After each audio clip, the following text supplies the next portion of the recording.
Students, आज हम पढ़ेंगे रेजिस्टेंस के बारे में। तो चलिए शुरुआत करते हैं। पिछले वीडियो में हमने पढ़ा था ओम्स लॉ, और ओम्स लॉ में हमने देखा था कि V is proportional to directly proportional to I, और फिर हमने वहाँ पे देखा था कि V is equal to IR, और वहाँ पे हमने फॉर्मूला देखा था R का, जो कि रेजिस्टेंस था R is equal to V upon I। तब हमने वहाँ पर सिर्फ इतना ही फार्मूला देखा था, और उसमें मैंने कहा था कि हम अगले वीडियो में देखेंगे रेजिस्टेंस क्या होता है और उसका फार्मूला, बाकी सब बातों पे डिस्कस करेंगे। तो चलिए शुरुआत करते हैं रेजिस्टेंस से।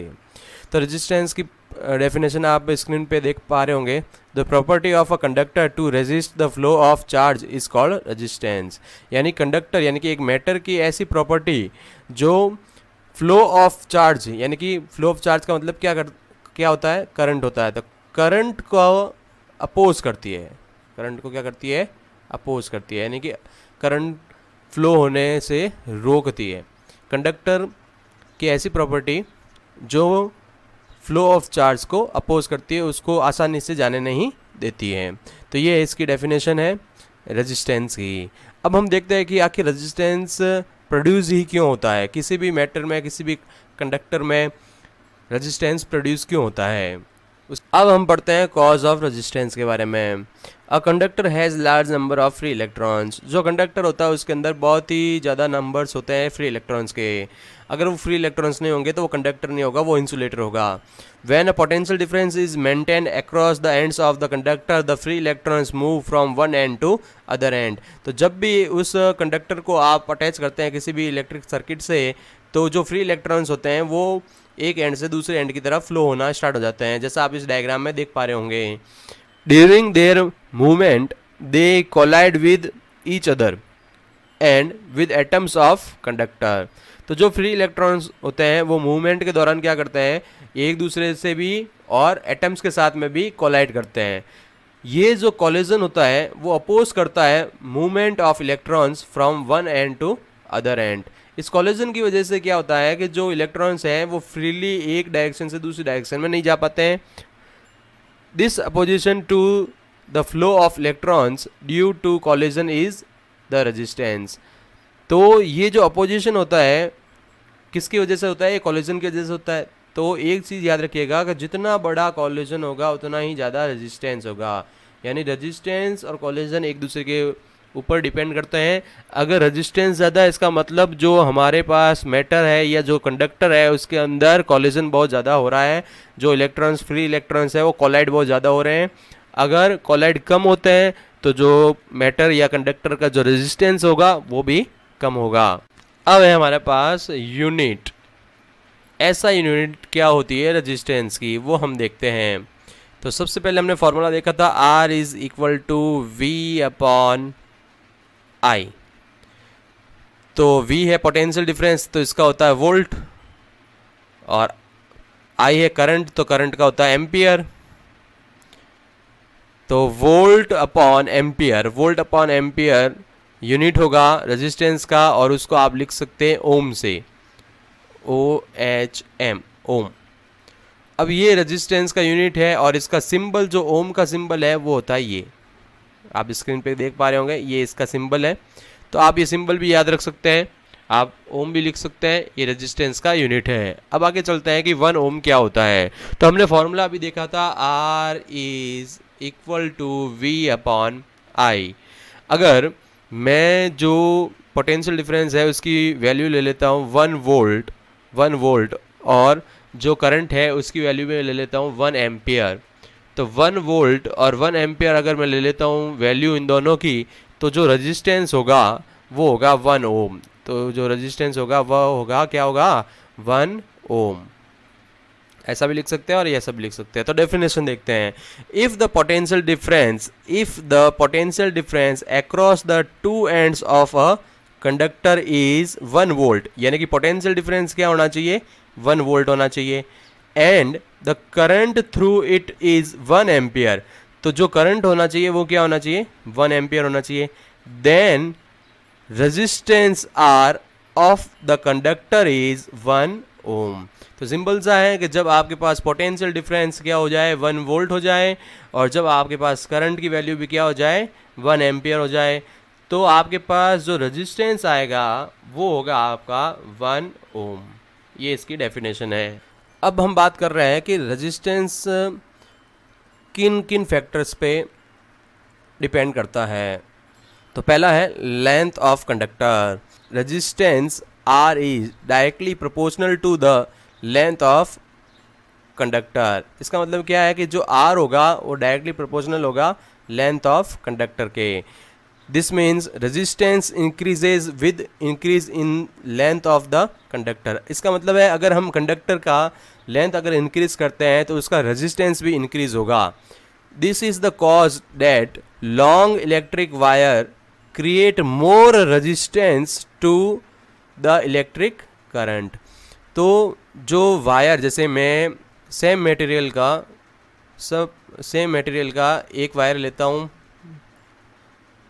और दूसरा वायर इससे थोड़ा ज़्यादा लंबा लेता हूँ ये, तो मैं अगर ये दोनों ही सेम मटेरियल से बने वायर हैं और मैं बात करता हूँ कि इन दोनों में से किसका रेजिस्टेंस ज़्यादा होगा, तो इसका रेजिस्टेंस ज़्यादा होगा क्योंकि ये लॉन्ग है।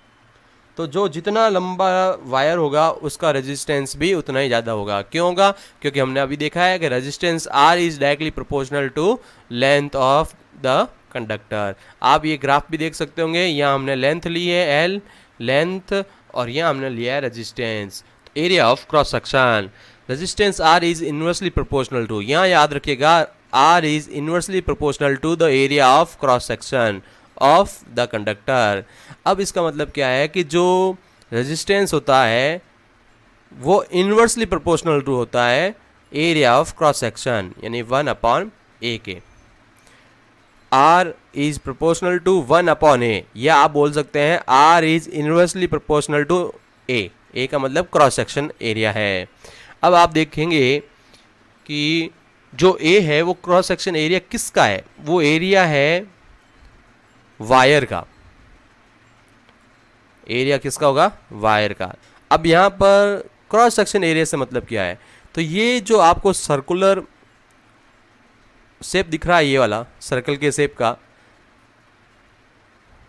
ये आपको जो सर्कल दिख रहा है इस डायग्राम में जो मैंने अभी शेडेड कर लिया है, ये है क्रॉस सेक्शन एरिया। और क्रॉस सेक्शन एरिया क्या होता है यहाँ पर? πr², क्योंकि एरिया ऑफ सर्कल होता है πr²। यही भी इसका क्रॉस सेक्शन एरिया है, ये वाला जो मैंने शेडेड किया है। अब हमारे पास दो ग्राफ बने हुए पड़े हैं। तो ये जो ग्राफ है फर्स्ट, ये जो ग्राफ है आपके पास, ये रेजिस्टेंस और एरिया ऑफ क्रॉस सेक्शन के बीच में है। तो यहाँ पर एक आपको बात पता चल रही होगी, तो जैसे जैसे क्रॉस सेक्शन एरिया बढ़ेगा, जैसे जैसे क्रॉस सेक्शन एरिया क्या होगा? इंक्रीज होगा, वैसे वैसे रेजिस्टेंस क्या हो रहा है? कम हो रहा है। आप देखिए, जैसे हमने यहाँ वैल्यू ली तो यहाँ रेजिस्टेंस ज़्यादा था, फिर हमने यहाँ वैल्यू ली क्रॉस सेक्शन एरिया की तो यहाँ पर और कम हुआ, यहाँ पर R फिर और कम हो गया है, फिर यहाँ पे आगे जा रहे हैं तो कम होता जा रहा है, ये वैल्यूज़ कम हो रही है। तो R is inversely proportional to 1/A, ये ग्राफ शो कर रहा है। अगर क्रॉस सेक्शन अगर अपन एरिया बढ़ा रहे हैं तो रेजिस्टेंस कम हो रहा है।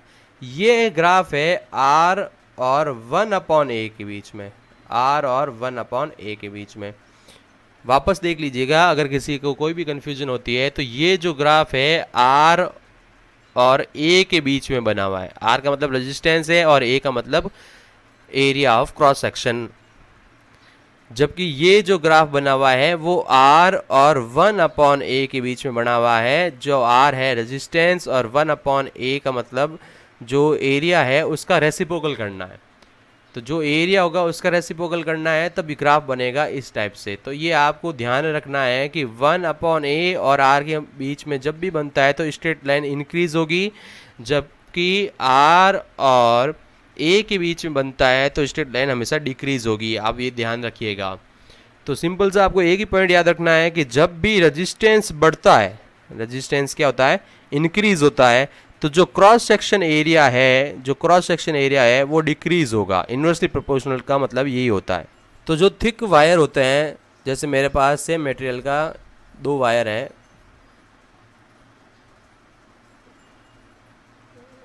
एक थिन वायर है और एक थिक वायर है, सेम मटेरियल से बना है, तो इसमें से किसका रेजिस्टेंस ज़्यादा होगा? तो रेजिस्टेंस इसका ज़्यादा होगा। क्यों? क्योंकि हमने अभी पढ़ा है R is inversely proportional to cross section area. तो क्रॉस सेक्शन एरिया जिसका ज़्यादा होगा उसका रेजिस्टेंस कम होगा, उसका रेजिस्टेंस क्या होगा, कम होगा। और अगर रेजिस्टेंस कम होता है तो इलेक्ट्रिक करंट आसानी से फ्लो होता है, इजीली फ्लो होगा। अगर रेजिस्टेंस कम होता है तो हम यहाँ पे बता सकते हैं कि इसके अंदर इलेक्ट्रिक करंट इजीली फ्लो होगा और यहाँ पर इलेक्ट्रिक करंट इजीली फ्लो नहीं होगा। ये चीज़ याद रखिएगा। अब हम वापस पॉइंट देख लेते हैं कि हमने अभी क्या देखा था। फर्स्ट पॉइंट देखा था R is proportional to, directly proportional to length of conductor. Second point हमने पढ़ा था R is inversely proportional to cross section area of conductor. तो हम यहाँ से फर्स्ट और सेकंड से लिख सकते हैं R is proportional to L and inversely proportional to cross section area. तो ये आपके पास एक रिलेशन आ गया है R L और A के बीच में। इस प्रोपोर्शनल का साइन हटाते हैं तो हमारे पास इक्वल टू का साइन लगेगा, और इक्वल टू का साइन जब भी लगता है तो एक कांस्टेंट आता है, और यहाँ पे जो हम कांस्टेंट ले रहे हैं वो ले रहे हैं रो। वो हम क्या ले रहे हैं, रो। आप देखिएगा यहाँ पे मैं अलग से लिख देता हूँ,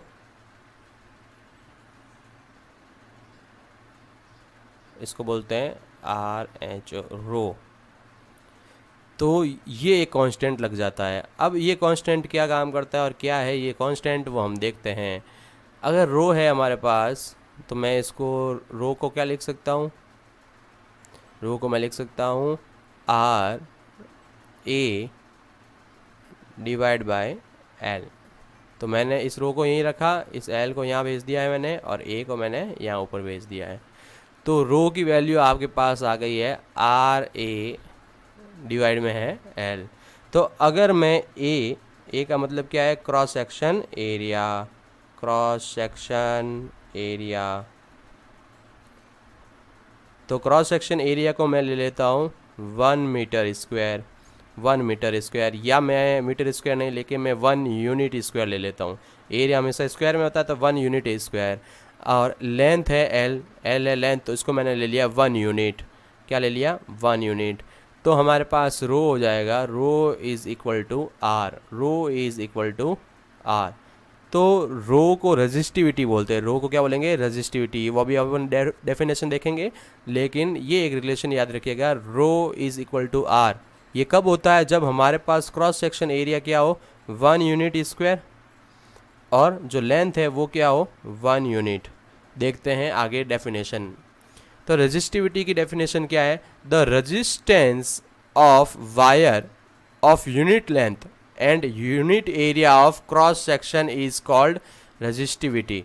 यानी कि हमने अभी देखा था रो इज इक्वल टू R, और ये ऐसा कब होता है, जब एरिया क्या हो, 1 यूनिट स्क्वायर, और लेंथ क्या हो, 1 यूनिट।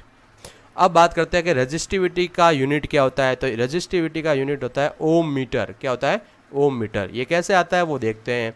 तो रेजिस्टेंस का हमने देखा था ओम होता है, रेजिस्टेंस का यूनिट क्या होता है, ओम। एरिया है तो एरिया किस में होगा, मीटर स्क्वायर में, और जो लेंथ है वो किस में होगी, मीटर में। ये चीज़ आपको याद रखनी है। जो रेजिस्टेंस की यूनिट है वो है ओम, ठीक है। और जो अपने पास एरिया है, एरिया हमेशा होता है मीटर स्क्वायर में, एरिया हमेशा किस में होगा, मीटर स्क्वायर में, जबकि लेंथ हमेशा किस में होगी, मीटर में। ये चीज़ आपको याद रखनी है, न्यूमेरिकल में काम आती है। तो अब यहाँ पे मीटर से ये मीटर स्क्वायर को मैंने कैंसिल किया तो क्या बचेगा, ओम मीटर। तो आप इसको ऐसा भी लिख सकते हैं, आप इसको ऐसा भी लिख सकते हैं। तो ऐसा यूनिट हो गई रेजिस्टिविटी की, ओम मीटर। अब हमारे पास है dependence of resistance on temperature. अब टेम्परेचर के ऊपर क्या डिपेंड करता है वो हम देखते हैं। In some metals like silver, copper and gold the resistance increases with increasing temperature.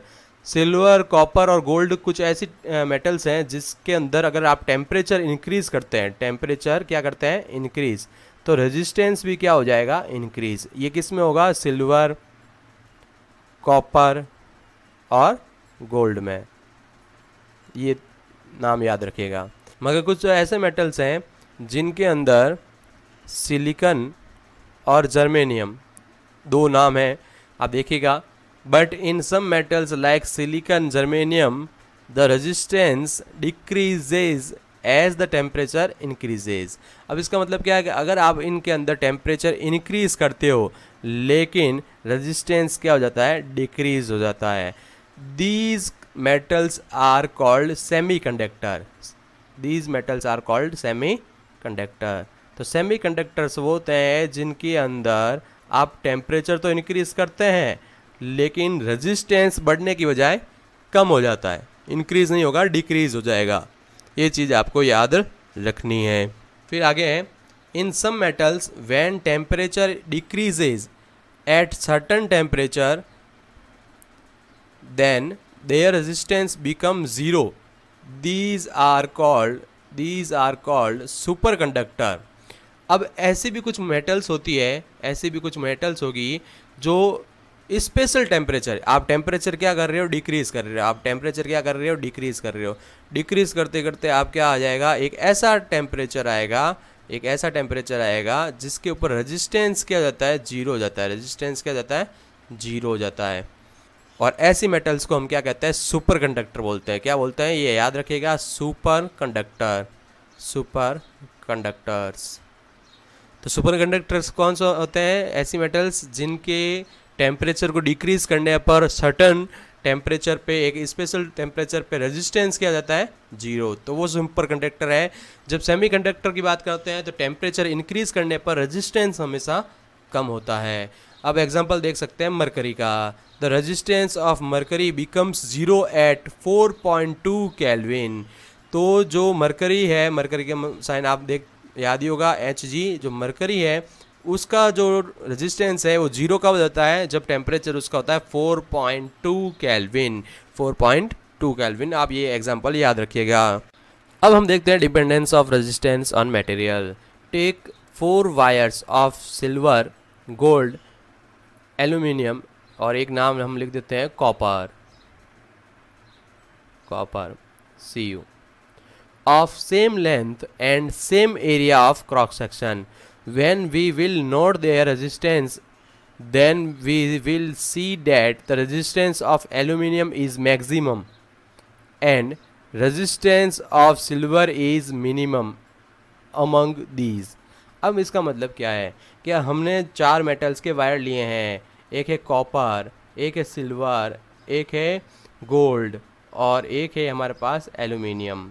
हमने ये 4 वायर्स लिए हैं जिनकी लेंथ इक्वल है और जो क्रॉस सेक्शन एरिया है वो भी इक्वल है।